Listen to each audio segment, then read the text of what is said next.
ब्रह्म स्वरूप गुरुदेव के चरणों में कोटि कोटि नमन। श्री विचार सागर दर्पण की चौथी तरंग में चल रहा है कि ये ज्ञान इंद्रियां भी प्रत्यक्ष प्रमाण है। कल गुरुदेव शंकावादी को यही समझा रहे थे कि इन ज्ञान इंद्रियों से ही तो हमें प्रत्यक्ष प्रमाण मिलता है, यही तो इंद्रियां हमारी गवाही देती हैं। जैसे आँख ने गवाही दी रूप की, मैंने अपनी आँखों से देखा है कि मेरी माँ कल आई थी, बैठी हुई थी, और आप कह रहे हो कि वो आई नहीं थे। अब आँख इंद्री ने गवाही दी, अब नाक इंद्री गंध की गवाही दे रही है। वो कह रही है कि मैंने कल खुशबू सूंघी थी, घर में बैठी थी, चावल बनाए थे आपने, मैं कमरे में थी पर मेरे को नहीं दिए। तो अगर बच्चे सामने से बोले हमने तो बनाए ही नहीं, तो माता क्या बोलती है कि मैंने सूंघ लिया था, मेरे पास खुशबू आ गई थी। अब वो गवाही किसकी दे रही है? नाक इंद्री की। और उसका धर्म क्या है? गंध को लेना, चाहे वो गंध किसी भी प्रकार की है। अब ऐसे हर एक इंद्री अपने विषय का प्रमाण दे रही है, अपने विषय की गवाही दे रही है। जो ये इंद्रियां हैं, जो ये प्रमाण दे रही हैं, विषयों की गवाहियां दे रही हैं, ये कहाँ पे सत्य है? व्यवहार में, व्यवहारिक सत्ता में ये सत्य है, परमार्थिक सत्ता में नहीं, अपने स्वरूप में नहीं। क्योंकि अपने स्वरूप में तो हम कहते हैं कि मैं देह ही नहीं हूँ, ये आकार ही नहीं है। तो ये व्यवहार कहाँ सत्य है? जब ये आकार है, आकार में व्यवहार है। परमार्थिक सत्य में तो हम इस आकार को भी खत्म कर देते हैं, इस आकार को भी लय कर देते हैं। कैसे लय करते हैं? ज्ञान से, तत्व से। अब वो गुरुदेव शंकावादी को यही समझा रहे हैं कि हे शिष्य, व्यवहार में बैठकर अगर परमार्थ की बात बोलते हैं तो व्यवहार में गड़बड़ हो जाती है। जैसे हमने कल एक उदाहरण लिया था एक्टर का, अमिताभ जी का भी, कैसे वो किसी फिल्म की शूटिंग कर रही हैं। अब उस फिल्म के अंदर उनका नाम भी और है, उनकी पत्नी भी और है, उनका परिवार पूरा का पूरा बदला हुआ है। या वो खाली नाटक कर रही हैं, व्यवहार कर रही हैं। अगर वो शूटिंग के दौरान ही बीच में चिल्लाने लग जाएं कि मैं तो अमिताभ हूँ, मेरी पत्नी जया है, तो देखो वहाँ पे गड़बड़ हो जाएगी। अब वही गुरुदेव कह रही हैं, व्यवहार में बैठकर परमार्थ की बात, अपरमार्थ मतलब जो सत्य है उसकी बात बोलते हैं तो व्यवहार नहीं हो पाता अपना। फिर अब वही गुरुदेव दिखा रहे हैं, व्यवहार भी कर और अपनी गली भी मत भूल। अब व्यवहार कर रही हैं ये इंद्रियां, मैं इनको सत्ता दे रहा हूँ, या जिसके साथ भी व्यवहार हो रहा है तो पहले उसमें अस्थि के दर्शन करें, बाद में उसके साथ व्यवहार करें तो अपना व्यवहार समता वाला होगा, राग द्वेष वाला नहीं होगा। अगर राग द्वेष वाला व्यवहार होता है तो कर्म बनते हैं। पहले तो हम इन कर्मों को खत्म करना चाह रहे हैं, वो खत्म होने में नहीं आ रहे, फिर हम और कर्म बनाते जाएं। विचार करें, मनन करें कि हम और कर्म बनाएं, फिर ऐसे भटकते रह जाएंगे।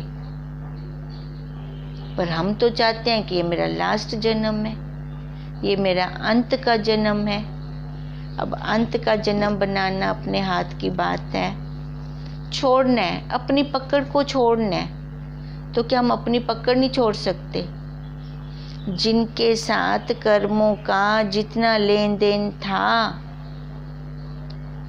उतना ही व्यवहार हमारा होगा और वहीं पे हम पहुंचेंगे, तो वो हमारी समझ में आ जाए कि ये मेरे कर्मों का भुगतान के लिए मैं यहाँ जुड़ी हूँ। अब वो जुड़ना हमारे अपने हाथ की बात नहीं होती, वो प्रकृति हमें मिलाती है उनके साथ वही प्रकृति हमें जोड़ती है। तो हम अपनी मिथ्या पकड़ को छोड़ दें, बुद्धि में ये पक्का निश्चय कर लें कि मैं आत्मा हूँ, ये दिखने वाला शरीर मैं नहीं हूँ। पर व्यवहार में हमें जो पाठ मिला है वो अच्छी तरह से निभाएं। देखो, व्यवहार में माँ का पाठ भी मिला है, पत्नी का भी मिला है, भाई बहन, दादा नानी, चाचा चाची, पता नहीं कितने पाठ मिले हुए हैं, वो अच्छी तरह से निभाएं। अगर व्यवहार को अच्छे से निभाएंगे और अपनी गली नहीं भूलेंगे तो वो साक्षी हमसे दूर ही नहीं है। वो तो वैसे भी हमारे अंग संग हैं, हम ही नहीं देखते थे उनको पहले, वो तो देख ही रहा था हमें। अब व्यवहार में ये मेरी पत्नी है, ये मेरी माँ है, पर बुद्धि में अपनी दृढ़ता रहे कि मैं सत्य चित आनंद रूप हूँ। ये जो इंद्रियों से हमें ज्ञान हुआ, यही प्रत्यक्ष ज्ञान भी है और प्रत्यक्ष प्रमाण भी है। देखा होगा घर में, हमने बोला था कि ये देखना है हमें। अब जो इंद्रियों में प्रमाण मतलब कि कारण बताए, ये भी दो प्रकार के होते हैं, एक साधारण और दूसरा असाधारण। जो हम इंद्रियों के प्रमाण लेते हैं, जो कारण बताए गए हमें, तो इनमें इनकी टाइप भी दो प्रकार की है, एक साधारण और दूसरा असाधारण। दो प्रकार के कारण हैं जो जीव ओढ़ करके व्यवहार करता है। इन दो के अलावा वो व्यवहार कर ही नहीं सकता। जब तक हमें सतगुरुदेव जी नहीं मिले थे तब तक हमें तो ये पता ही नहीं था कि हम इनको ओढ़ कर व्यवहार कर रहे हैं। शरीर को ओढ़कर, मन को ओढ़कर, बुद्धि को ओढ़कर। देखो, कहीं पर अगर हमारी कोई गलती हमें अंदर से लग भी रही है कि मैंने यहाँ गलत किया है, पर बुद्धि को ओढ़कर कैसे सफाई से इसको अपने आप को बचा लेते हैं। बुद्धि ओढ़ ली ना हमने, वहां पर दिख भी रहा होता है, अपनी चालाकी का भी पता चल रहा होता है। तो गुरुदेव वही कहते हैं कि सरल बनना बहुत मुश्किल है। जो सरल बन जाएगा तो उसको स्पष्ट हो जाएगा, क्योंकि सरल का अंतःकरण बहुत जल्दी साफ हो जाता है। जो सरल नहीं है, छल वल वाला है, उसका अंतःकरण जल्दी साफ ही नहीं होता। सरल मतलब प्लेन लोटा, प्लेन लोटे की सफाई बहुत आसानी से हो जाती है। मीनाकारी लोटे की सफाई में टाइम लगता है, क्योंकि उसके अंदर मैल फंस जाती है। अब मीनाकारी लोटा कौन सा है? जो सरल नहीं है, जिसका अंतःकरण सरल नहीं है, तो उसको साफ करने में, उसकी धुलाई करने में टाइम लग जाता है। और सरल, वो प्लेन लोटा, वो जल्दी से साफ हो जाता है। अब सरल अंतःकरण में ही ये ज्ञान रुकता है। अब वही गुरुदेव कह रहे हैं कि जितना भी हम व्यवहार करते हैं, इन इंद्रियों को ओढ़ कर करते हैं। इनका तो हमें ज्ञान ही नहीं था। देखो, था ज्ञान, ये तो हमें गुरुदेव ने ज्ञान करवाया, गुरुदेव ने हमारी दृष्टि को वो दिखाया, तो ऐसे देख। फिर ये बताया कि एक साधारण करण होते हैं और एक असाधारण करण। साधारण करण कौन से हैं और असाधारण करण कौन से हैं? अब गुरुदेव वो बता रही हैं।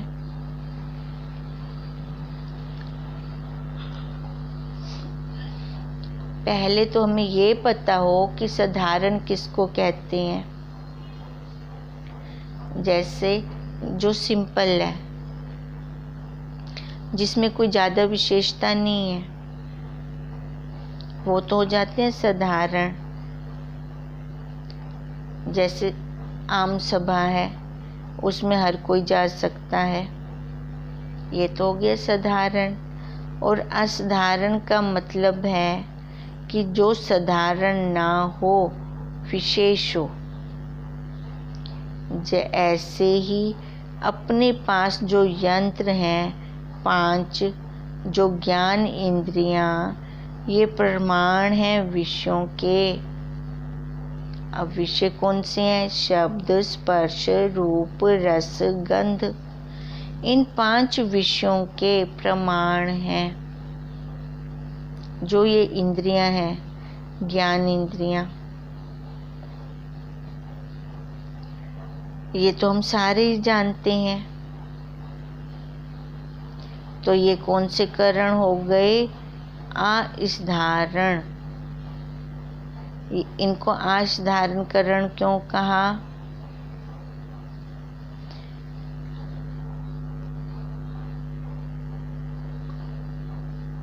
क्योंकि एक इंद्री का काम दूसरी इंद्री नहीं करती।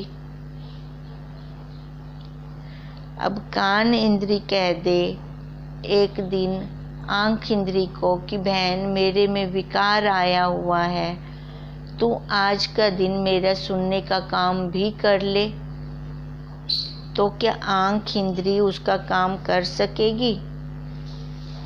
कभी भी नहीं कर सकती आंख इंद्री सुनने का काम। आंख इंद्री ने क्या करना है? रूप दिखाना है, चाहे जैसा भी हो रूप, उसने वही काम करना है।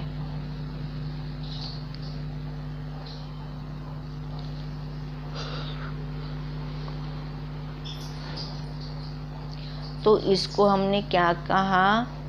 असाधारण करण। क्योंकि आंख इंद्री केवल देखने का ही यंत्र है। और ये भी नहीं खाली मनुष्य में, 84 लाख योनियों में आंख इंद्री ही देख रही है। चाहे वो चूहे की आंख है, कबूतर की आंख है, बिल्ली की आंख है, शेर की आंख है, किसी भी जीव की आंख है, आंख इंद्री केवल देखने का ही काम कर रही है। तो ये कौन से करण हो गया? असाधारण करण।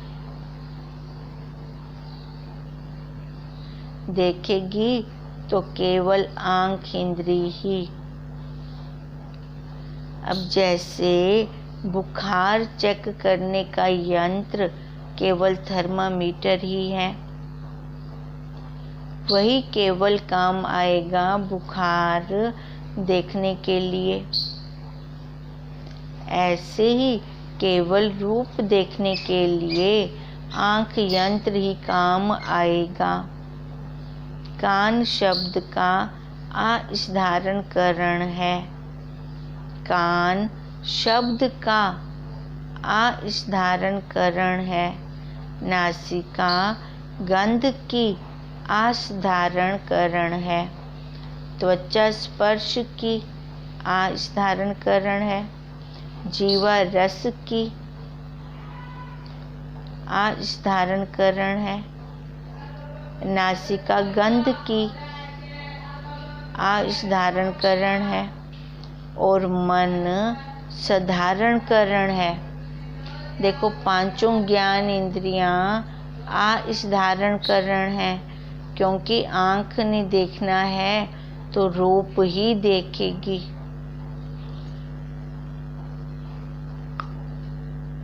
उसका ही ज्ञान करवाएगी। हर एक इंद्री अपने अपने विषय का ही ज्ञान करवा रही है, इसलिए इनको क्या कहा? आस्धारण करण। और मन को साधारण करण कहा। हर किसी यंत्र के साथ ये लग जाता है। देखा हमने, 5 ज्ञान इंद्रियां और 6ठा मन। मन एक है और सबों के साथ लगता है, तो इसलिए कौन सा हो गया? साधारण करण।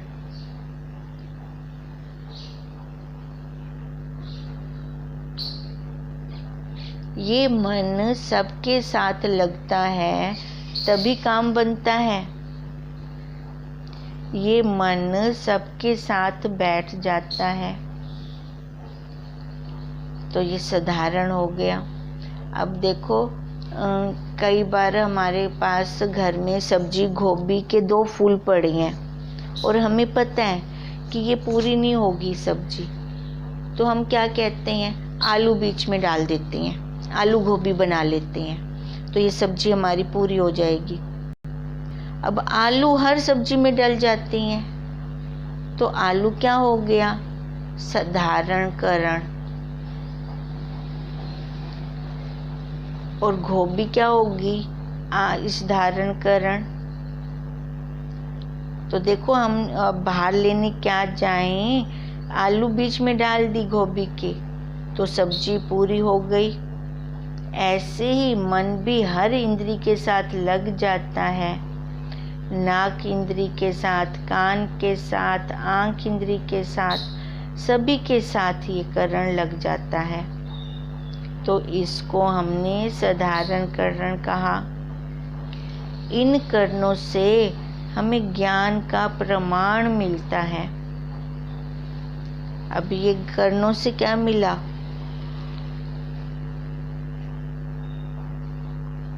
हर एक इंद्री ने गवाही दी, अपने अपने विषय की गवाही दी। तो गुरुदेव जी ने हमें 6 प्रकार के ज्ञान, प्रत्यक्ष ज्ञान, अनुमिति ज्ञान, शब्द ज्ञान, उपमिति ज्ञान, अर्थापत्ति ज्ञान, अनुपलब्धि ज्ञान के साथ इनके 6 प्रमाण भी साथ में बता दिए। प्रत्यक्ष प्रमाण, अनुमान प्रमाण, शब्द प्रमाण, उपमा प्रमाण, अर्थापत्ति प्रमाण, अनुपलब्धि प्रमाण, और साथ में 2 करण भी बता दिए, एक साधारण करण और दूसरा आस्धारण करण।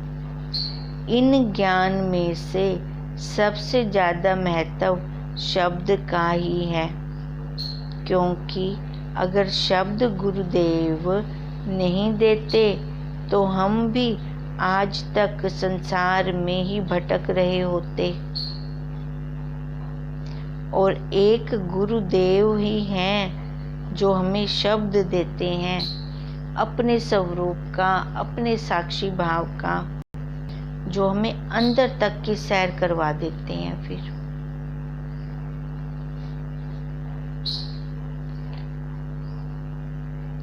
अंदर तक सैर कैसे? मतलब गुरुदेव के शब्द हमें अपने स्वरूप को दिखा देते हैं। गुरुदेव के शब्द हमें अपने स्वरूप के दरवाजे के पास छोड़कर आ जाते हैं, पर शब्द की वहाँ पर पहुँच नहीं है। हमारे स्वरूप में शब्द की पहुँच नहीं है। इसको हम मोटी भाषा में भी ऐसे देख सकते हैं कि हम जो शब्द बोल रहे हैं वह हमारे मन तक है। समझ गए? है ना? जो शब्द हम बोल रहे हैं वह हमारे मन तक है। हम शब्द की गाड़ी कानों से तो प्रवेश कर देते हैं और स्टेशन इसका मन है। हम देखें मन साधारणकरण है तो सारी गाड़ियाँ शब्द की, स्पर्श की, रूप की, रस की, गंध की, ये सारी की सारी गाड़ियाँ पहले मन रूपी स्टेशन पर जरूर रुकेंगी। अगर कोई भी गाड़ी इसी मन रूपी स्टेशन पर रुकी रहती है तो हमें कैसे लगता है? देखें, हम जब वह आगे नहीं चलती तो हम क्या कहते हैं कि आज मेरा मन घट रहा है या मन में बहुत विक्षेपता हो रही है। होता है ऐसे? ध्यान दिया हमने? अगर शब्द किसी के ऊपर नीचे हम सुन लेते हैं तो मन उसको पकड़ लेता है, तो माने मन रूपी स्टेशन पर ये शब्द रूपी गाड़ी रुक गई, वो आगे ही नहीं चलती। फिर देखो, जब ये गाड़ी आगे नहीं चलती तो कितनी बेचैनी हो जाती है, रात को नींद भी नहीं आती।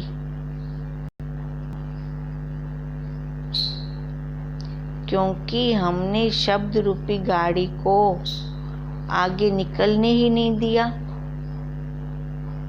वह शब्द हमने छोड़ा ही नहीं, इसी कारण बेचैनी हो रही है।